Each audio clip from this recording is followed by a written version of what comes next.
Tanuja ఓటింగ్‌ని cross చేసి ముందుకొచ్చిన Kalyan. Maybe Tanuja టాప్‌లో ఉంది గాబట్టి పర్వాలేదులే ఇవాళ ఓటు వేయకపోయినా అని అనుకుంటున్నారేమో. కానీ తనుజ డేంజర్‌లోకి వెళ్తాది. అలా గనక మీరనుకుంటే ఖచ్చితంగా ఓట్లు వేసుకోవాల్సిందే. ఓట్లు వేస్తేనే తనుజ టాప్ 1లో ఉంటుంది. లేదంటే తనుజ టాప్ 2కి రన్నర్‌కి పరిమితమయ్యే ఛాన్సెస్ ఉంటాయి. మీరు గనక అలా నెగ్లెక్ట్ చేస్తే ఖచ్చితంగా టాప్‌లో ఉందంటే టాప్‌లో ఉన్న వాళ్ళకి చాలా పోటీ ఉంటది. ఖచ్చితంగా దానికి సంబంధించిన ఎవరైతే ఉంటారో ఫ్యాన్స్ ఎవరైనా అభిమానులు వీరందరూ గూడా ఖచ్చితంగా ఓట్లు వేసుకోవాల్సిందే. ప్రెజెంట్ సిట్యుయేషన్ గనక చూస్తే తనుజకి 23% ఓటింగ్ ఉంటే ఆల్‌మోస్ట్ కళ్యాణ్ గూడా 23% ఓటింగ్ తోటి ముందుకొచ్చేసిండు. ఆల్‌మోస్ట్ ఈక్వల్ అయిపోయింది. తనుజ 23% ఓటింగ్‌తో ఉంది. కళ్యాణ్ గూడా 23% ఓటింగ్ తోటి ఉన్నాడన్నమాట.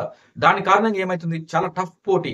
కొంచెం నిన్న గనక చూసినట్లయితే తనుజ 23+ ఓటింగ్ అట్లా ఉండే.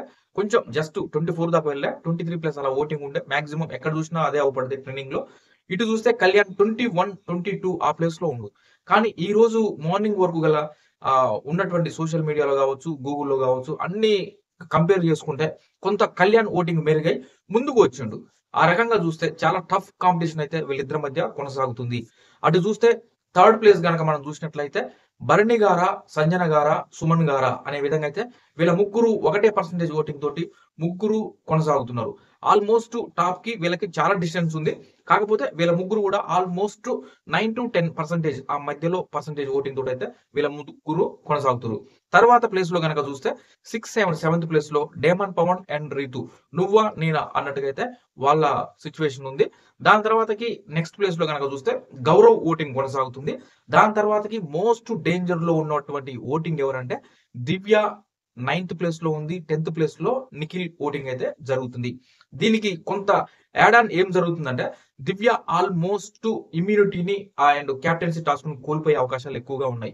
ఎందుకంటే ఆమె నిన్న రాణిగా ఉన్నటువంటి ప్లేస్ నుంచి ఒక టాస్క్ ఆడి ఓడిపోయి ఆమె కమాండర్ అవ్వడం జరిగింది. ఆ రకంగా చూస్తే దివ్యకి కొన్ని ఛాన్సెస్ తగ్గుతున్నాయేమో అనైతే అనిపిస్తుంది. అటు చూస్తే నిఖిల్ సేమ్ కమాండర్‌గా ఉండి టాస్క్ ఆడి గెలుపొంది అతను రాజు అయ్యిండు. ఈడ రివర్స్ అయింది. 9th ప్లేస్‌లో ఉన్నటువంటి దివ్య 10థ్‌కు రాదు అనడానికి ఏం లేదు. రావచ్చు కూడా. 10థ్‌లో ఉన్నటువంటి నిఖిలు 9th ప్లేస్‌కి వెళ్ళే ఛాన్సెస్ కూడా ఎక్కువగా ఉన్నాయి. ప్రెజెంట్ సిట్యుయేషన్‌లో బాటమ్‌లో వీళ్ళిద్దరు ఓటింగ్ అయితే ఇది సిట్యుయేషను. 4% ఓటింగ్ తోటి దివ్య ఉంది. 3% ఓటింగ్ తోటి నిఖిల్ ఉండడం జరిగింది. అటు టాప్‌లో అండ్ తనుజ అండ్ కళ్యాణ్ ఇద్దరిది 23% ఓటింగ్ ఆల్మోస్ట్ ఈక్వల్ ఓటింగ్ తోటైతే ఈ వారం ముందుకు సాగుతుర్రు.